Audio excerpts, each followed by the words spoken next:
Bien, après avoir vu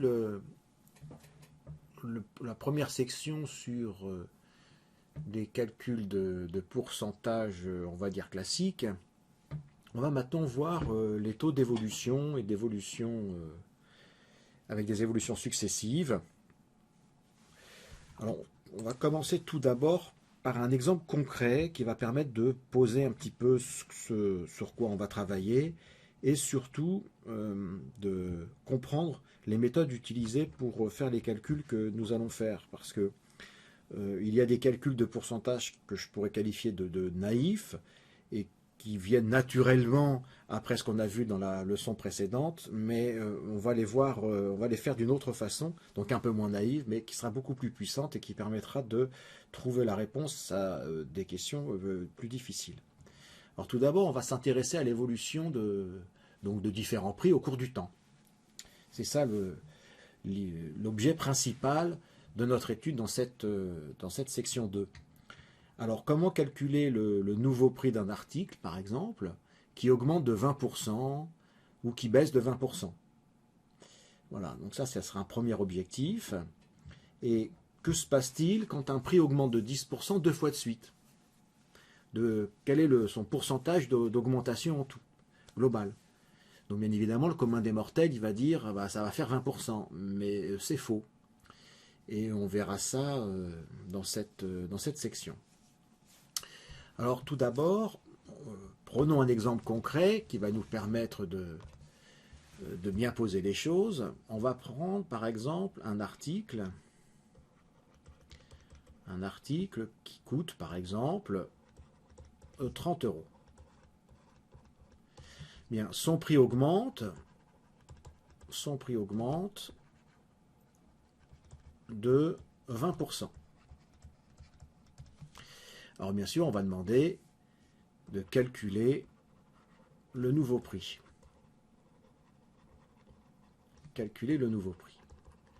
Bien, il y a donc plusieurs façons de le faire, mais la méthode que vous allez utiliser en ayant assimilé ce qu'on a fait précédemment est la suivante. On calcule généralement tout d'abord le montant. Il faut être précis dans les termes. Hein. C'est important de bien nommer les quantités que vous allez utiliser pour que les choses soient bien claires. Le montant de l'augmentation,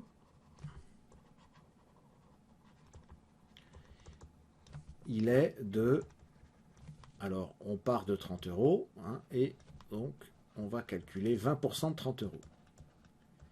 Ce qui nous fait 6 euros. Hein, donc on a pris 20% de 30. C'est ce qu'on a fait. Alors, je peux même détailler un petit peu le calcul, parce que ça nous servira tout à l'heure. C'est en fait 30 fois 0,2, hein, parce que 20 sur 100, c'est 0,2, ce qui nous donne bien 6 dans tous les cas. Et après, une fois qu'on a fait ça, on peut calculer le nouveau prix. Le nouveau prix, donc, ou le prix après augmentation, est de... on reprend les 30 euros, le prix initial, et on lui rajoute donc les 6 euros, le montant de l'augmentation, et ça nous donne 36 euros. Bien. C'est pas très difficile, c'est vraiment à l'image de ce qu'on a fait précédemment. Mais cette méthode a une faiblesse, c'est qu'elle utilise donc un calcul en 2 temps. Et on va voir comment faire un calcul en un seul temps. Et cela nous permettra de résoudre des problèmes qu'on ne peut pas faire avec cette méthode en 2 temps. Donc il faut l'oublier, cette méthode en 2 temps, assez rapidement. L'oublier dans le sens, faut savoir le faire, mais il faudra apprendre la nouvelle méthode qui sera plus puissante. Alors, on donne un autre exemple, qui est son exemple symétrique, dirais-je. Donc, un article coûte, par exemple, 50 euros. Et son prix baisse de 15%, par exemple. Quel est le nouveau prix? Quel est le nouveau prix? Donc là, vous pouvez mettre une pause et puis le faire, à l'image de ce qu'on vient de faire en bleu. J'imagine que vous l'avez fait.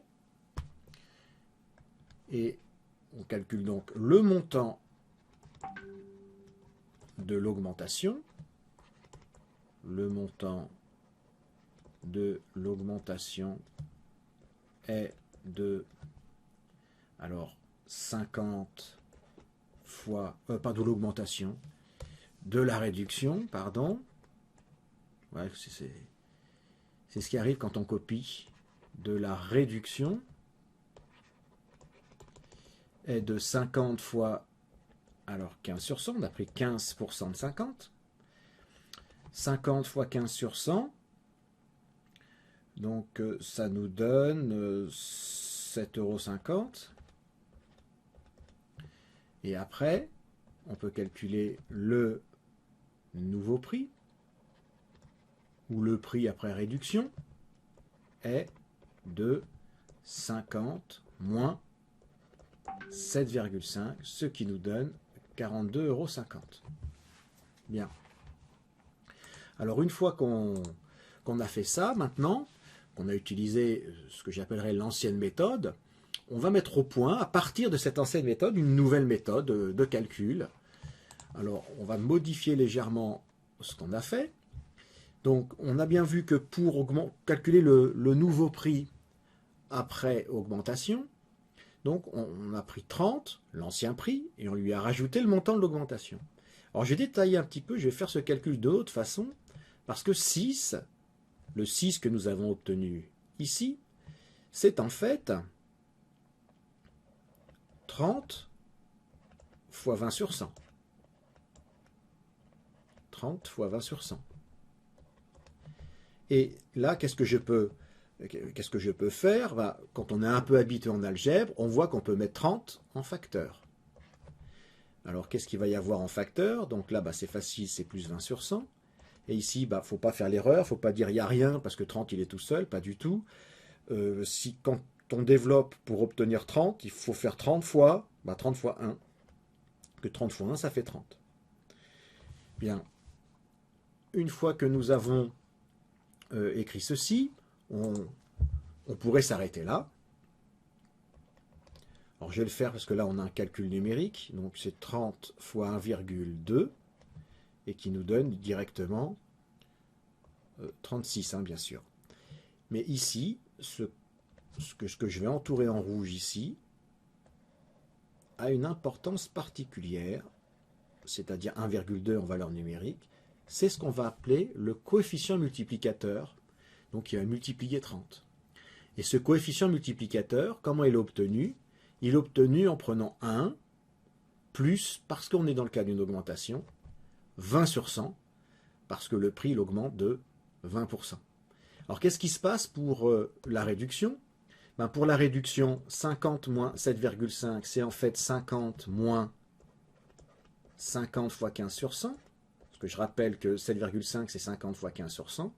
Et là, même chose, quand on a fait un peu d'algèbre, et qu'on a l'habitude, on voit qu'on peut mettre 50 en facteur. Donc là, cette fois-ci, on aura 1 moins 15 sur 100. Et oui, cette fois-ci, c'est moins parce qu'on est dans le cadre d'une réduction. Voilà, donc ce nombre est très important. C'est le coefficient multiplicateur associé à la réduction de 15%. Et ici, donc, ça fait 50 fois 0,85, qui donne bien évidemment le même résultat, 42,5 €. Bien. Alors, une autre remarque aussi, c'est que le coefficient multiplicateur, donc, il se calcule de la même façon, mais avec une petite différence. Si on est dans le cas d'une augmentation, on fait 1 plus, et dans le cas d'une réduction, on fera 1 moins. Et on remarque ici que pour une augmentation, étant donné que le coefficient multiplicateur se calcule en faisant 1 et en rajoutant une quantité positive, on va avoir à la fin un nombre plus grand que 1. Donc quand on a une augmentation, le coefficient multiplicateur ici toujours plus grand que 1. Et pour une réduction, quand on prend 1 et qu'on lui retire une quantité positive, ici 15 sur 100, on va obtenir un nombre plus petit que 1. Donc il faudra bien se retenir, quand le coefficient multiplicateur il est associé à une augmentation, il est plus grand que 1. Quand il est associé à une réduction, il est plus petit que 1. Voilà. Et on remarque aussi quelque chose, c'est que le 1,2, en fait, il provient donc, le virgule 2, il provient du 20 sur 100 en fait. Si j'avais écrit même 2 décimales ici, hein, le 20 correspond exactement au 20%. Ben oui, puisqu'on a rajouté 20 centièmes. Et 20 centièmes, bah, ça s'écrit juste après la virgule. Et ici, en fait, ce qui est un peu plus difficile pour les réductions, c'est qu'il faut visualiser 1 et retirer à 1 15 centièmes. Donc en fait, 0,85, il est distant, la distance de ce nombre-là, 0,85, par rapport au nombre 1 placé sur la droite graduée, est de 15 sur 100, donc de 0,15. Donc en fait, tout se joue finalement sur une droite graduée, où vous avez 1, et quand vous avez une augmentation, vous allez rajouter quelque chose au coefficient multiplicateur, et quand vous avez une réduction, vous allez lui retirer quelque chose. Alors prenons par exemple un article dont le prix augmente de 10%, d'accord? Eh bien, le coefficient multiplicateur, il va être augmenté de 10 sur 100. Excusez-moi, le coefficient multiplicateur, ça va être 1 augmenté de 10 sur 100, c'est-à-dire 1,1. Et dans le cas d'une réduction, quand on retire 10% à un prix, quand un prix perd 10%, et le coefficient multiplicateur, il est obtenu en prenant 1 et en lui retirant 10%, en lui retirant 10 sur 100, ce qui donne 0,9. Donc quand on voit 1,1, on pense tout de suite à augmentation, lié, donc le pourcentage qui est lié à cette augmentation, c'est 10%, et 0,9, il faut penser à réduction. Donc quand le coefficient multiplicateur vaut 0,9, il est plus petit que 1, donc on pense à réduction.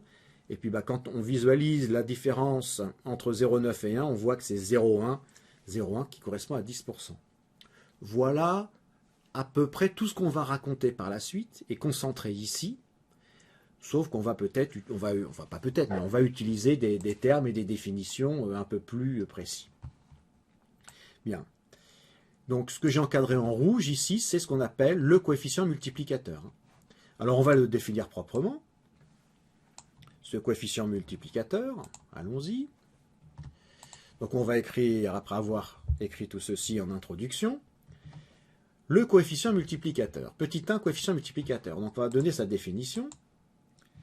Alors soit T, le taux d'évolution d'une quantité. Alors le coefficient multiplicateur associé à ce taux est... Alors le coefficient multiplicateur, on va le nommer Cm, c'est plus joli, et c'est égal à 1 plus le taux. Alors le taux ici, si on reprend les exemples ici, le taux c'était 20 sur 100, c'est-à-dire 0,2. Ici c'était 15 sur 100, c'est-à-dire 0,15. Et on prend comme convention, on écrit toujours 1 plus t, mais il faut voir que dans t, quand on écrit cette formule-là, t il contient un signe, bien évidemment. T il sera positif dans le cadre d'une augmentation et négatif dans le cadre d'une réduction. Bien, on peut donner un petit exemple si vous voulez. Si un prix, ou on va même être plus simple dans l'énoncé, on va marquer que le coefficient multiplicateur associé à une augmentation d'un taux t égale, alors je peux le noter de deux façons différentes. Je peux le noter 0,2, ce qui est moche. On préférerait le noter comme ceci, le taux, 20%, et Cm égale 1 plus 20 sur 100, c'est-à-dire 1,2, ou 1,20. On sait bien dire 1,20 parce que ça correspond à ce valeur. Mais on peut noter les choses aussi de façon différente, c'est-à-dire que parfois on parle de pourcentage d'augmentation. Donc si on dit que l'augmentation est de 20%, on parlera donc de pourcentage d'augmentation, et on a 20%, ça se note aussi comme ceci. 20 avec le pourcent. D'ailleurs, je ne sais pas si vous le savez, mais par exemple, 13 pour 1000, ça a une notation, hein. Ça s'écrit 13 pour 1000, avec deux petits ronds ici. Donc ce sont des notations qui sont très utilisées. Alors quand on écrit 20%, on sous-entend exactement le nombre 20 sur 100 en fait, hein. 20%, c'est en fait 0,2. C'est la même chose. Sauf qu'on a multiplié par 100 pour avoir, en fait, quand on écrit 20%, on écrit juste le numérateur du nombre qu'on force à avoir un dénominateur égal à 100. Je m'explique. 20 sur 100, on peut l'écrire de plein de façons différentes. On peut l'écrire un cinquième, on peut l'écrire 0,2. Mais c'est le même nombre. Bien. Alors quand on parle d'un taux de 0,2, bah c'est moche, ça parle pas tellement aux gens. Les gens, ils préfèrent parler avec une échelle non pas de 0 à 1, comme on a vu dans la section précédente, dans le grand 1, mais d'une échelle de 0 à 100. C'est pour ça qu'on parlera plutôt de 20%. Alors il ne faut pas confondre 20% ou 20 sur 100 qui est ici, avec 20. Bah oui, parce que 20 c'est 20 et 20% c'est 20 sur 100, c'est pas la même chose. Alors c'est parfois un peu ambigu dans les énoncés, parce que ici le T qui a été écrit, c'est le T, sous-entendu 20 divisé par 100. Mais si on donne une formule où on voit parfois que le coefficient multiplicateur, c'est souvent 1 plus grand T sur 100. Avec grand T, le pourcentage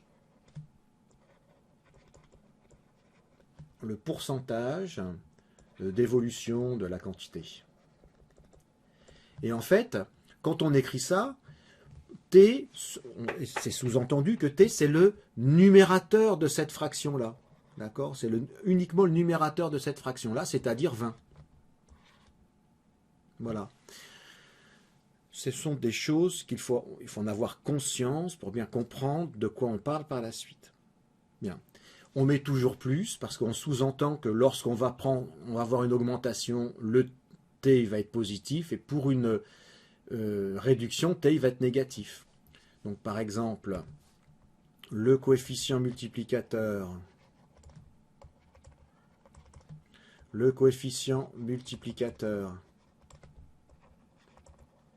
associé à une réduction de, alors on va prendre par exemple 30%. Alors, si on prend 30%, donc vous avez, alors il n'y a qu'un coefficient multiplicateur, mais il y a plusieurs façons de l'écrire. Donc on peut écrire comme ceci, 1 moins 30 sur 100, ou on peut écrire 1 moins 0,3 aussi, puisqu'on sait que 30% c'est 0,3. Bon, dans tous les cas, quand on fait le calcul, ça fait 0,7. Donc vous voyez, si on prend la formule verte, dans la formule verte, ben, le T, il correspond bien à 30, donc on comprend qu'il faut faire 30 sur 100, mais en fait, quand on écrit 30%, on sous-entend en fait le nombre 30 sur 100, donc dans tous les cas, moi je préfère cette notation-là parce qu'il voilà, n'y a aucune ambiguïté, parce que quand on écrit T sur 100, ben, c'est souvent source d'erreur, parce que si jamais pour T, vous le prenez déjà 30 sur 100, et que vous me le redivisez sur 100, ça fait du 30 pour 10 000, et là c'est plus du tout la même chose. Voilà, alors quelques petites remarques avant de passer à un théorème important qui nous fera comprendre l'importance et l'efficacité de ce coefficient multiplicateur. Donc 3 remarques. Donc si T représente le pourcentage d'évolution d'une quantité, alors on l'a noté en majuscule, on va le refaire ici. Alors le quotient multiplicateur c'est 1 plus grand T sur 100. Et on l'a dit tout à l'heure à l'oral, mais on va l'écrire. Si T correspond à une augmentation, il est positif et le coefficient multiplicateur est plus grand que 1. Et si T correspond à une réduction, il est négatif, T, et donc le quotient multiplicateur est plus petit. Alors, écrivons maintenant notre théorème principal, qui est le suivant. Donc on va considérer une quantité initiale VI, positive, ça représente souvent un prix, le prix d'une quantité. Le prix d'un article, donc positif strict, et donc une quantité finale, généralement aussi un prix.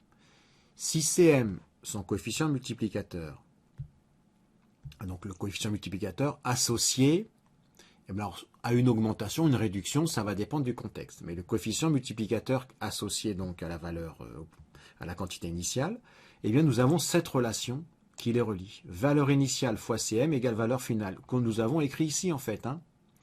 Si je vous refais voir, c'est ce qu'on avait bien écrit ici. La valeur initiale, le prix initial, multiplié par le coefficient multiplicateur, donnait la valeur finale, le prix final. Donc c'est ce qu'on écrit tout simplement ici. Alors, on va voir tout de suite un exemple pour bien asseoir les choses. Donc prenons l'exemple suivant. On a un verre donc, qui a un prix de 5 euros, une assiette de 3 euros. Le prix du verre, il augmente de 24% et le prix de l'assiette, il baisse de 16%. Alors, quelles sont les questions? On va commencer tout d'abord par déterminer le coefficient multiplicateur donc associé, donc les coefficients multiplicateurs associés à chacune donc de ces variations. Alors, commençons par le premier, donc on fait toujours une belle phrase. Le coefficient multiplicateur associé à une augmentation de 24% est. Alors, on l'a vu dans la définition, c'est le CM, c'est 1 plus le taux. Donc ici, 1 plus 24 sur 100. On peut l'appeler CM. Hein. 1 plus 24 sur 100, c'est-à-dire 1,24. Et dans le second cas, le cas des verres, de l'assiette, pardon, le prix de l'assiette baisse de 16%, donc le coefficient multiplicateur associé à une réduction de 16%, cette fois-ci, est CM. Dans ce cas-là, il est égal à 0,84. Alors je devrais même les appeler CM1 et CM2 parce que ce sont des quantités différentes, il faudrait leur donner des noms différents. Alors une fois qu'on a ceci, on va pouvoir calculer le prix du verre et le prix de l'assiette. Allons-y. Calculer, donc c'est la question suivante, le prix du verre et de l'assiette après ce changement de prix, donc calculer le nouveau prix. Alors, on rédige de la façon suivante. On va dire que le prix du verre après augmentation est, et on recopie ce qui était issu du théorème précédent, donc la valeur, alors je l'avais noté plutôt dans ce sens-là, on va continuer, hein, la valeur initiale fois le coefficient multiplicateur égale valeur finale. Ainsi, on va remplacer. Quelle est la valeur finale? La valeur initiale ici, c'était 5. On le multiplie par le coefficient multiplicateur d'1,24 et on va obtenir la valeur finale.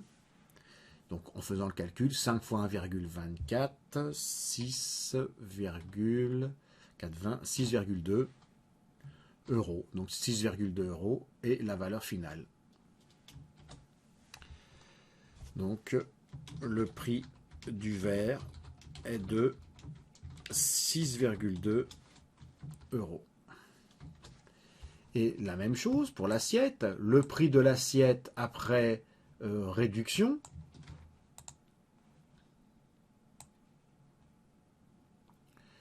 Voilà, alors je vais, hop, pour qu'on puisse tout voir, quand même plus sympa. Le prix de l'assiette après réduction est, donc même formule, on va utiliser toujours la même chose. Ainsi, alors le prix initial c'était 3 euros, le coefficient multiplicateur associé à la réduction de 16%, c'est 0,84, et ça nous donne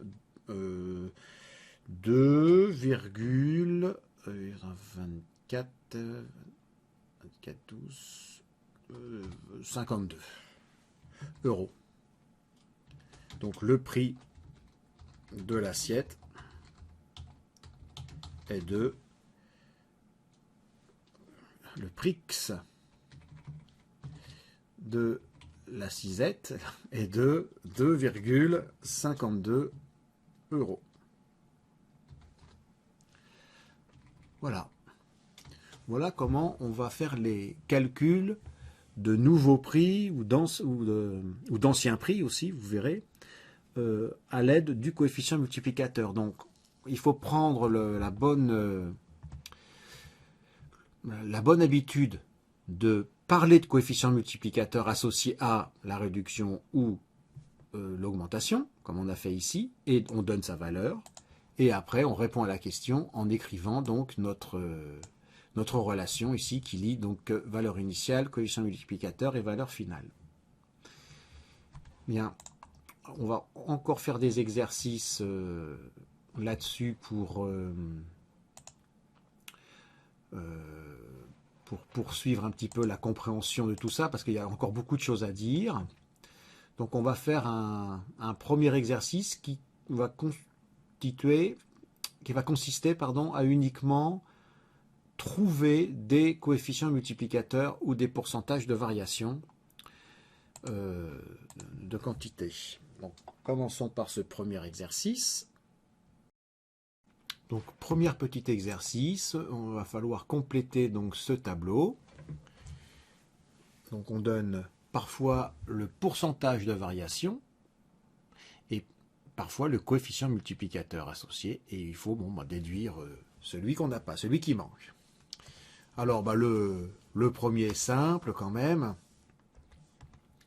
Donc, quand on a une augmentation de 15%, donc on l'a écrit ici plus 15% pour sous-entendre augmentation, hein, et moins 30% pour sous-entendre réduction. Donc le coefficient multiplicateur associé, il vaut donc 1 plus 15 sur 100, c'est-à-dire 1 plus 0,15, soit 1,15. Donc la réponse attendue ici, c'était bien sûr 1,15. Alors pour le second, c'est exactement la même chose, sauf qu'on va... allez, je vais les mettre en vert, tiens. Voilà, c'est exactement la même chose, sauf que il faut utiliser cette fois-ci CM égale 1, mais moins, puisque nous avons une réduction, 30 sur 100. 1 moins 0,3, c'est-à-dire 0,7. Donc on va écrire ici 0,7.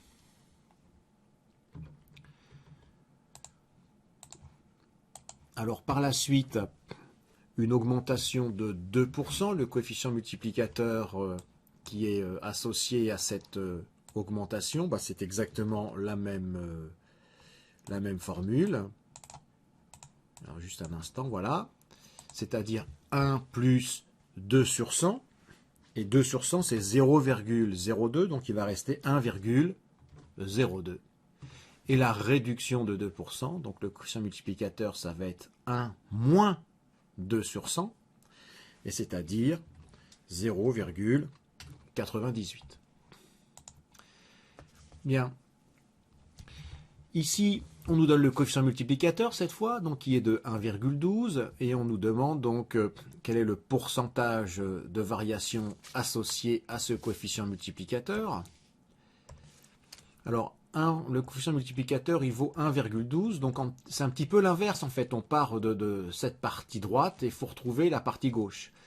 Donc c'est 1 plus quelque chose, c'est 1 plus 12 sur 100. Donc le pourcentage de variation, c'était donc plus 12%. Et alors, on va trouver exactement la même chose pour le suivant. Alors, je conseille de mettre la vidéo en pause et de les terminer. Voilà, j'imagine que vous l'avez fait. Et 1,07, c'est 1 plus 7 sur 100. Donc, ce coefficient multiplicateur est associé à une augmentation de 7%. Ici, 0,91. Alors, c'est un peu plus délicat puisque c'est une réduction. Donc, cette réduction, donc ce coefficient multiplicateur de 0,91, donc c'est 1 moins quelque chose. Bien, alors on peut le faire de tête, mais on peut le faire aussi à la machine.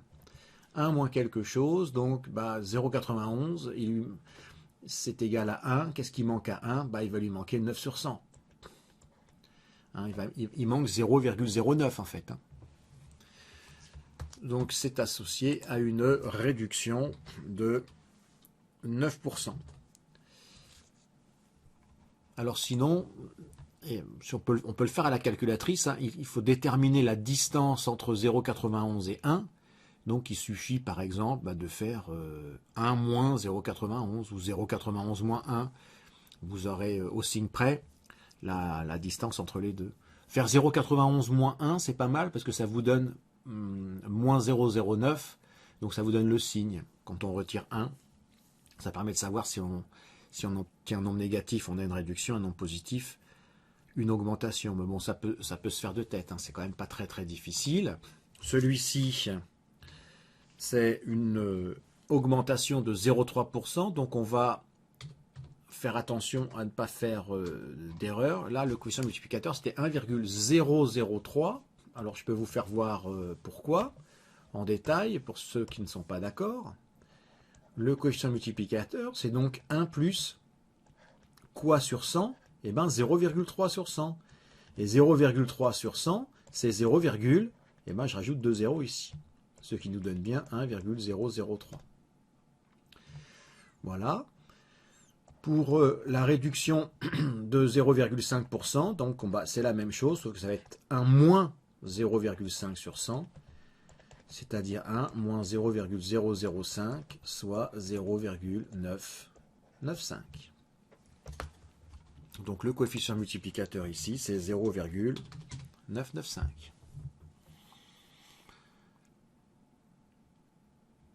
Il nous en reste 3 à faire. Bon, celle-ci est facile. On voit bien que c'est associé à une augmentation de 17,5%. Et lui est un petit peu plus difficile. Donc pour ceux qui ont des problèmes pour le faire de tête ou pour qui vous avez quelques difficultés, on peut toujours poser l'opération. Mais si vous avez du mal, vous pouvez prendre la calculatrice pour déterminer effectivement quel nombre, quelle quantité sépare 0,991 de 1. Parce que finalement, c'est cette quantité que nous cherchons. Donc on prend sa calculatrice et on effectue l'opération suivante. Donc on a 0,991, d'accord, c'est notre coefficient multiplicateur, et je lui retire 1. Et j'obtiens moins 0,009. En faisant ça,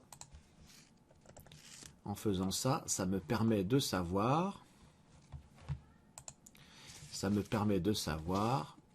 alors que le coefficient multiplicateur, c'est 1 moins 0,009, c'est-à-dire 1 moins 0,9 sur 100. Donc le pourcentage, c'était une réduction de 0,9%. Et pour le dernier, il s'agissait bien sûr d'une augmentation de 0,7%. Voilà, c'est un petit peu plus difficile quand on est à la 3e ou 4e décimale, mais ça revient toujours au même calcul. Donc si vous avez un problème, quand vous avez un coefficient multiplicateur qui est plus petit que 1, pour la réduction, c'est un peu parfois délicat de trouver le pourcentage associé, le pourcentage de réduction associé, vous pouvez faire le CM-1 et ça vous donnera cette partie-là en fait. Et donc cette partie-là, une fois qu'on l'a, c'est pas difficile de savoir quel nombre sur 100 ça représente. Voilà pour ce premier petit exercice. Et maintenant, on va passer à l'exercice suivant.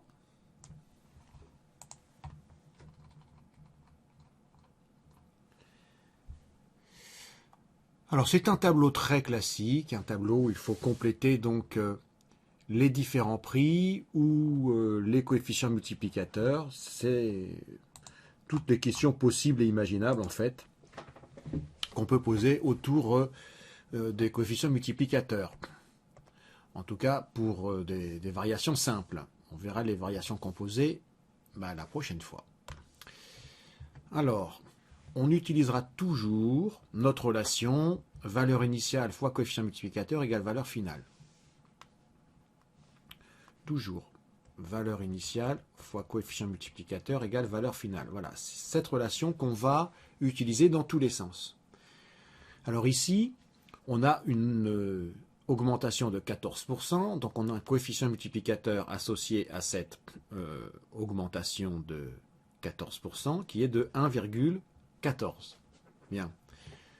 Alors on a cette relation, donc on peut en déduire que la valeur initiale, donc on sait que c'est 17, le CM on vient de le calculer, donc on peut en déduire VF, c'est 17 fois 1,14. Alors on peut prendre sa calculatrice, quoique celui-ci n'était pas très difficile.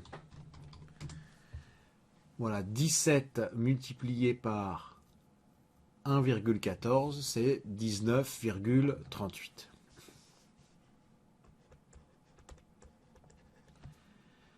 Voilà, on peut l'écrire ici.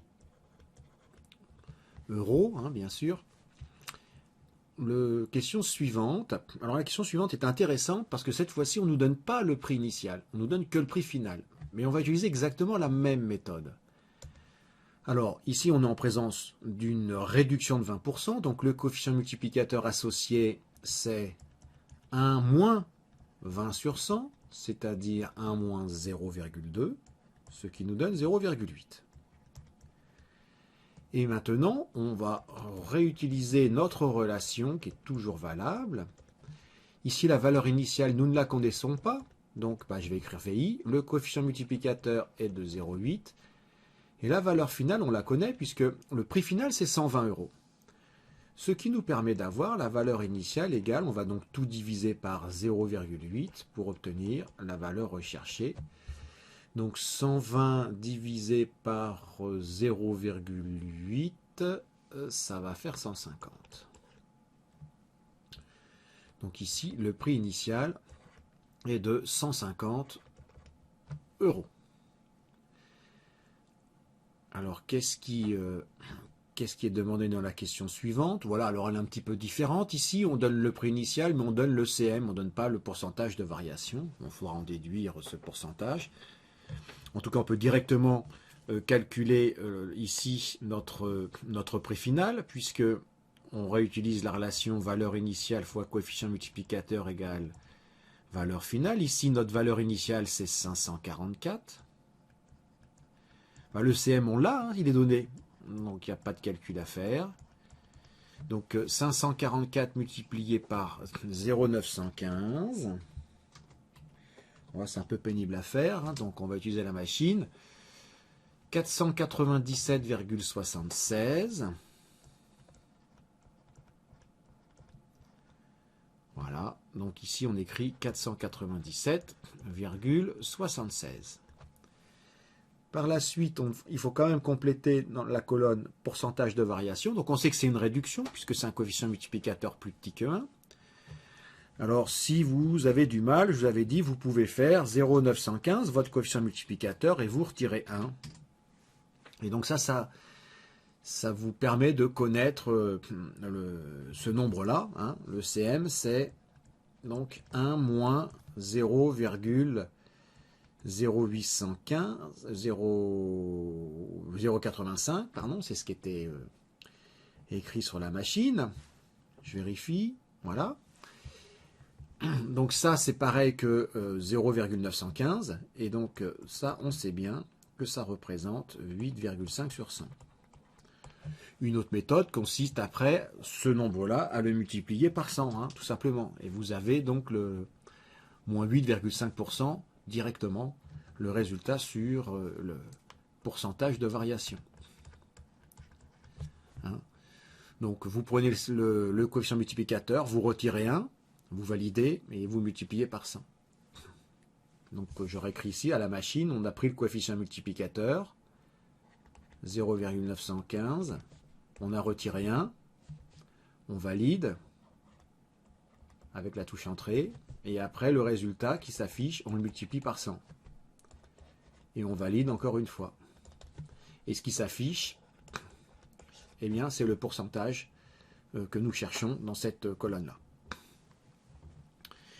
Et le nom qu'on obtient ici, hein, quand on a fait la première fois entrée, c'est le taux de variation, moins 0,085. Mais ce n'est pas exprimé en pourcentage. Bah, pour l'exprimer en pourcentage, il faut le multiplier par 100, ce qui est un peu logique. Poursuivons. Alors celui-ci, on demande le prix initial. Ah, on a aussi ce coefficient multiplicateur, c'est pratique. Donc, le valeur initiale fois coefficient multiplicateur égale valeur finale. Toujours la relation n'a pas changé. On ne connaît pas la valeur initiale, donc je la réécris. On connaît le coefficient multiplicateur 1,237. On connaît la valeur finale qui est 11. Bah, dans cette relation, il y a trois valeurs. Il faut en connaître 2 pour en déduire la troisième. Et donc on va tout diviser par 1,237. Alors ça ne va pas tomber juste cette histoire, donc je vais mettre environ égal, et comme ce sont des prix, on s'autorise à prendre seulement 2 décimales de précision pour les prix. C'est au centime près, sauf instruction contraire ou spécifique de l'énoncé. Donc 11 divisé par, on a dit 1,237. Donc, ça nous fait 8,89. 8,89. Voilà. Bon, là, il n'y a pas besoin de beaucoup de calculs pour deviner le pourcentage de variation, ici d'augmentation. Donc, on sait que cette partie-là correspond, enfin, c'est le taux, 0,237, ce sera le taux associé. Et 0,237, correspond à un pourcentage de 23,7. Voilà. Passons au suivant. Donc ici, on va d'abord calculer le coefficient multiplicateur associé à une augmentation de 7,3%. Donc c'est 1 plus 7,3 sur 100. Donc on trouve 1,073. Et comme tout à l'heure, on réécrit notre relation, valeur initiale fois CM égale valeur finale. Ici, on connaît la valeur initiale 4, on connaît le coefficient multiplicateur, on vient de le calculer. 1,073. Et quand on multiplie les deux, ça nous fait un 4,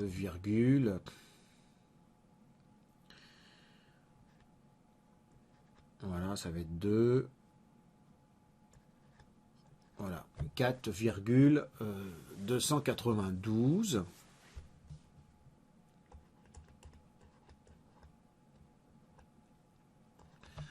Voilà, j'ai mal écrit, c'est pas très grave. Après, alors les deux derniers sont particuliers, puisque dans les deux derniers, on connaît la valeur initiale et la valeur finale, mais on ne connaît pas ni le coefficient multiplicateur, ni le pourcentage de variation. Alors c'est intéressant. Donc on va comme d'habitude utiliser toujours notre relation et on va remplacer la valeur initiale par 123. Le coefficient multiplicateur, je ne le connais pas, donc je laisse CM, et la valeur finale cette fois-ci c'est 132. Donc le coefficient multiplicateur c'est 132 divisé par 123. Alors on va calculer combien cela fait. 132 divisé par 123. 1, alors on ne va pas prendre toutes les décimales, ça risque d'être compliqué. Alors pour le coefficient multiplicateur, il est de bonne loi de prendre, il est d'usage de prendre 4 décimales. Voilà, de précision. Donc ici on va prendre 1,073 et on va arrondir au plus près, donc 1,0732. 1,07 3 et 2 que nous écrivons ici, ce qui correspond donc à une augmentation de 7,32%.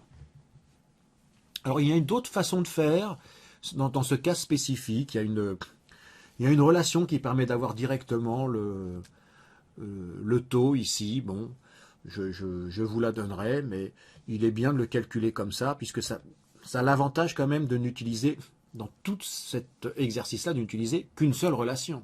Valeur initiale fois CM égale valeur finale. Alors on va le refaire ici, valeur initiale fois CM égale valeur finale. Donc 11 fois le CM que je ne connais pas, valeur finale c'est 9,5.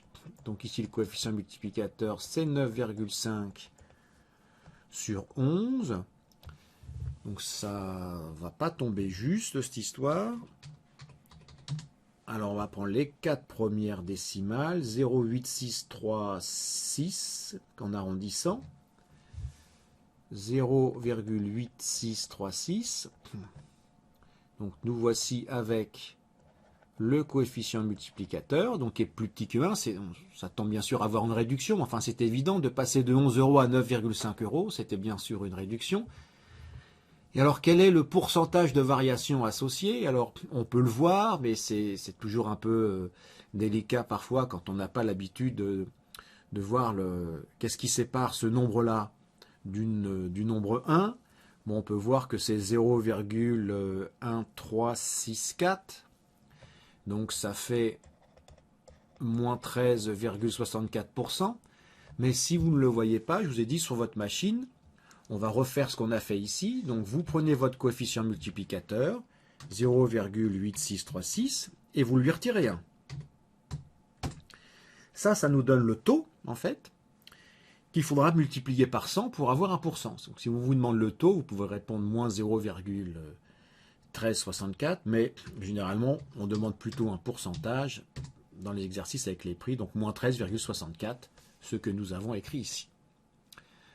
Voilà, donc il ne me reste plus maintenant qu'à vous donner les exercices à faire pour la prochaine fois, mais cet exercice du tableau, il est très important, mais vous allez le refaire puisque vous allez voir que dans ce que je vous ai concocté comme exercice à faire, il y a des tableaux à compléter. Donc pour demain, quand vous allez voir cette leçon, à la fin de cette leçon, vous allez donc forcément vouloir vous entraîner, hein, puisque vous avez compris et vous allez vouloir réussir. Donc on va faire l'exercice 9 et l'exercice 10, suivi du 11 et du 12. Alors le 9, bah, c'est juste des questions sur, voilà, on vous donne un coefficient multiplicateur, il faut trouver le pourcentage de variation associée. Donc le 10, même chose, mais dans l'autre sens. Donc faites pour le faire. Et les deux autres exercices, donc 11 et 12, où c'est juste deux tableaux à compléter à l'image de ce qu'on vient de faire à l'instant. Alors je vais zoomer un peu arrière, comme ça va vous permettre de voir l'exercice. Voilà, tous les exercices en un.